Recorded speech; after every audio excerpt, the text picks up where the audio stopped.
성경수 말씀 묵상 시간입니다. 오늘은 빌립보서 3장 17절에서 21절까지 묵상해 봅니다. 먼저 3장 전체 구조를 한번 개요를 살펴봅니다. 3장 2절에서 바울 사도가 개들과 행악하는 자들을 조심하라고 경고를 하는데, 그때 당시 초대교회 때 퍼지고 있었던 두 종류의 이단 사상을 비판한 겁니다. 3절부터 11절까지는 율법주의를 비난한 것이고요. 우리가 구원받으려면 예수만 믿어서는 안 된다, 할례도 받고 율법도 지켜야 된다라고 하는 유대인 중심의 이단 사상이었고요. 오늘 본문에서는 반도덕주의자들에 대한 비판입니다. 우리가 믿음으로 구원받으니까 육신 가지고는 어떻게 살아도 구원이 취소되지 않는다라고 하면서 육체적으로 방종하면서 살았던 자들에 대한 비판이 오늘 본문의 주제입니다. 먼저 한번 화면을 보시고 본문을 빠르게 한번 눈으로 읽어보세요.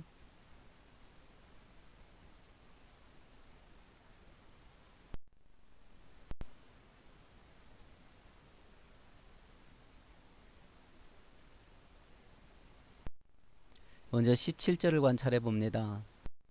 형제들아, 너희는 함께 나를 본받으라. 그리고 너희가 우리를 본받은 것처럼 그와 같이 행하는 자들을 눈여겨보라 라는 구절인데요.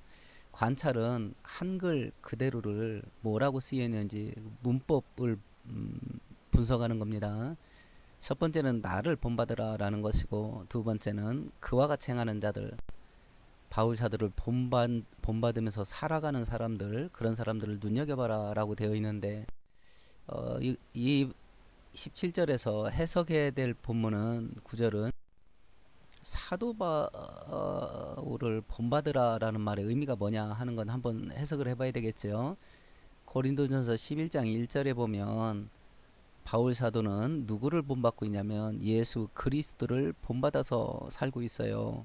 그래서 너희들은 나를 본받아라 라는 말은 결국은 예수님을 본받는 사람이 되라 라는 의미가 되겠네요. 그러면 예수님을 본받으라 라는 말의 의미는 뭘까요? 갈라디아서 4장 19절에 보면 나의 자녀들아, 너희 속에 그리스도의 형상을 이루기까지 다시 너희를 위하여 해산하는 수고를 한다, 이렇게 되어 있는데, 예수님을 본받는다 라는 것은 예수님의 모양과 형상을 회복하는 걸 말합니다. 그러면 예수님의 형상의 본질이 뭘까? 그건 예수님의 인격, 예수님의 성품, 예수님의 됨됨입니다. 기독교 영성이 뭘까요? 우리나라 성도들을 놓고 여론조사를 했습니다. 영성 하면 떠오르는 생각이 어떤 생각이냐라고 물었을 때 대략 80% 가까운 한국 성도들이 영성 하면 은사와 능력 행하는 것을 대답을 했어요. 근데 성경은 영성이 뭐냐면 예수님의 모양과 형상을 회복하는 걸 기독교 영성이라 그래요. 그러니까 우리가 알고 있는 것과 성경이 의미하는 바가 이게 너무 괴리가 큰 것을 알 수가 있는 것이요. 그렇다고 한다면 이걸 놓고 이제 적용을 해보는 겁니다. 17절을 적용해 보십시다. 예수님을 본받으면서 살아가라 라고 말씀하시는데, 나는 나의 성품과 인격을 예수님 닮게 하는 일에 힘쓰고 있냐 라고 하는 것을 적용을 해봐야 되겠죠. 나의 생각, 나의 말, 나의 행동을 예수님처럼 닮아가고 있는가 하는 것을 점검하는 겁니다. 기독교 고전 중에 하나죠. 찰스 셀던이 썼던 예수님이라면 어떻게 하실까라는 책을 한번 읽어보시면 매일의 생활 속에서 말, 생각, 행동을 어떻게 예수님처럼 바꿔갈 수 있는가 하는 힌트를 좀 얻을 수 있을 것 같습니다. 두 번째는 이 방송을 듣는 분이 혹여 부모라고 한다면 나의 자녀들에게 예수님의 성품 교육을 시키고 있는가 하는 것을 한번 묵상해 봐야 되겠네요. 우리 한국 부모들이 자녀들을 똑똑하게 키우는 것과 착하게 키우는 것, 이 두 가지를 어떻게 조화를 이루는지 한번 생각해 보는 겁니다. 우리 한국 학부모들이 자식을 착하게 하는 것에 관심이 있는가라는 겁니다. 관심은 있을 수 있습니다. 그런데 행동으로 옮기지는 않는 것 같습니다. 자기 자녀를 착하게 키우려고 하는 마음이 있었다면 학교에서 바른 생활, 도덕, 윤리 이런 학과목을 없애지 않았을 겁니다. 사람이 착하게 살 수 있는 최소한의 기준을 가리키는 것이 바른 생활, 도덕, 윤리라는 학과목인데 이런 학과목이 자기 자식을 똑똑하게 키우는데 도움이 되지 않는다 판단한 것 같아요. 그래서 학교에서 이런 과목을 없애버린 겁니다. 그래서 이 시대에는 똑똑한 사람이 넘쳐납니다. 그런데 똑똑하지만 사악합니다. 똑똑한 사람은 높은 자리에 올라갈 확률이 많지요. 그러다 보면 높은 자리에서 똑똑한 자가 악한 짓을 하면 온 나라가 고통을 받습니다. 그래서 예수님을 닮기를 추구하는 교회다운 교회, 이것이 이 땅의 마지막 소망이 될 수밖에 없는 거죠. 그래서 예수님을 닮아가는 성도들이 많아지게 되면 이 땅에 예수님의 향기가, 부정부패가 가득한 이 땅에 예수님의 향기가 채워질 수 있겠죠. 우리 모든 성도들이 바로 이것을 추구해야 된다라고 하는 것을 성경이 말씀하는 겁니다. 18절을 관찰해 봅니다.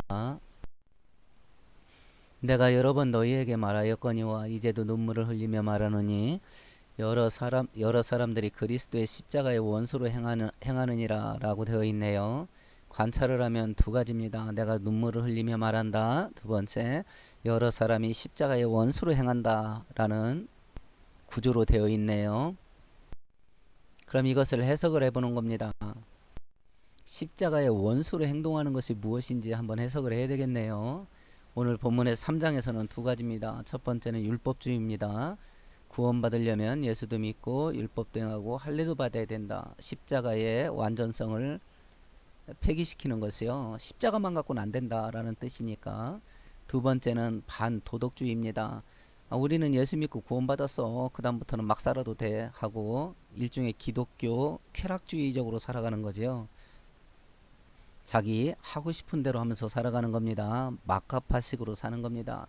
되는 대로 사는 겁니다. 이 두 가지 행동 양식이 십자가의 원수입니다. 그러면 적용을 해봅니다.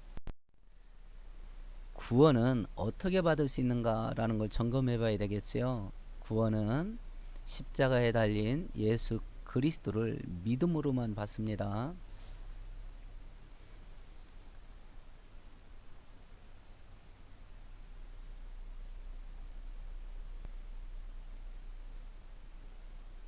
두 번째는 구원과 행함의 관계가 뭐냐라고 하는 겁니다. 우리가 구원받음에 있어서 어떤 행위를 해야 된다 하는 것은 조건이 되지 않습니다. 오직 믿음으로만 받습니다. 그러면 예수님을 믿는 믿음으로 죄 용서함, 그리고 하나님의 자녀됨, 천국의 백성됨, 이 은혜를 받게 되는 걸 확신하고 있는가 하고 자기 믿음을 점검하는 겁니다. 예수를 믿게 되면 그와 동시에 진짜 믿게 되면 나에게 느낌이 있든지 없든지 이 세 가지 은혜는 즉시 주어집니다. 이건 하나님의 약속이에요. 이것들을 어기는 것이 바로 십자가의 원수가 되는 겁니다. 그래서 우리가 바른 구원의 진리, 그걸 확고히 우리 마음에 세우고 있어야 이런 이단적인 가르침에 휘둘리지 않을 수 있습니다. 19절을 봅니다.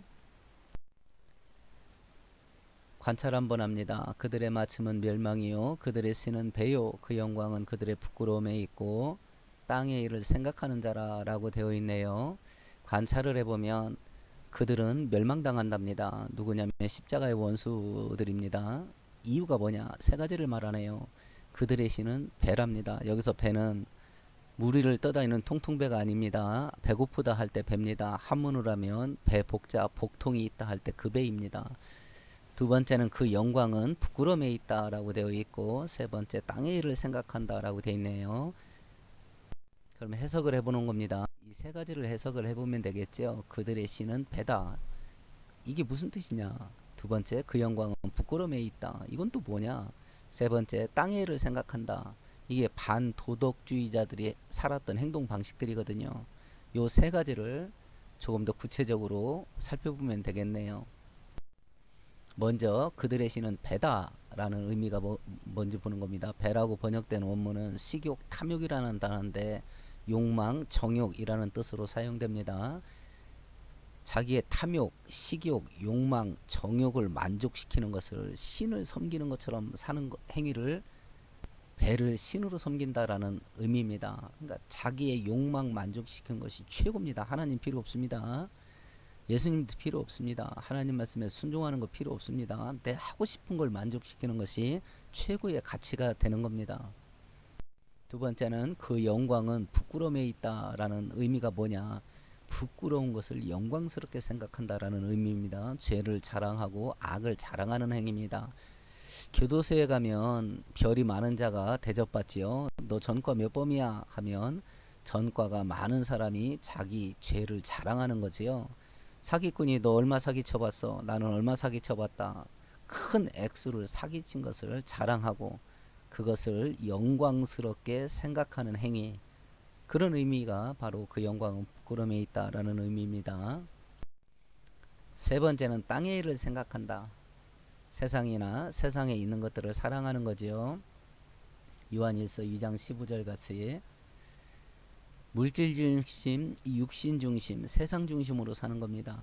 돈, 성공과 출세, 재미와 즐거움과 편안함을 추구하는 거, 이것이 최고의 목적입니다. 하나님 중심, 믿음 중심으로 살지 않는 자들입니다. 이것이 땅의 일을 생각하는 것의 의미입니다. 그러면 이제 19절을 놓고 적용을 해보십시다. 나는 지금 십자가의 원수 같은 삶을 살고 있는가 하고 자기의 삶을 돌아보는 겁니다. 두 번째, 나는 지금 육신과 물질 중심으로 사느냐 아니면 하나님 중심, 천국 중심, 믿음 중심으로 살고 있느냐, 내 마음의 왕의 자리에 누가 앉아 있는가 하는 걸 점검하면 됩니다. 돈이냐, 성공과 출세냐, 아니면 세상 재미와 즐거움이 하나님보다 더 중요하고 귀하냐, 이걸 점검해 보면 되겠네요. 만일 왕의 자리에 하나님이 있지 않고 육신이나 물질이나 재미나 향락이 앉아 있다면 십자가의 원수로 살고 있는 겁니다. 나는 지금 무엇을 자랑하고 사는가? 내 지식, 내 재산, 그리고 내 학벌, 그리고 나의 성공, 나의 성취, 나의 재능, 뭐 이런 거 자랑하고 사냐? 아니면 내가 예수 믿고 구원받아서 하나님의 자녀가 된 것을 자랑하고 사냐? 라고 하는 것을 한번 점검해 봐야 되겠습니다. 오늘 본문을 종합적으로 생각해 보십시다. 첫 번째, 반도덕주의 이단에 대한 반박입니다.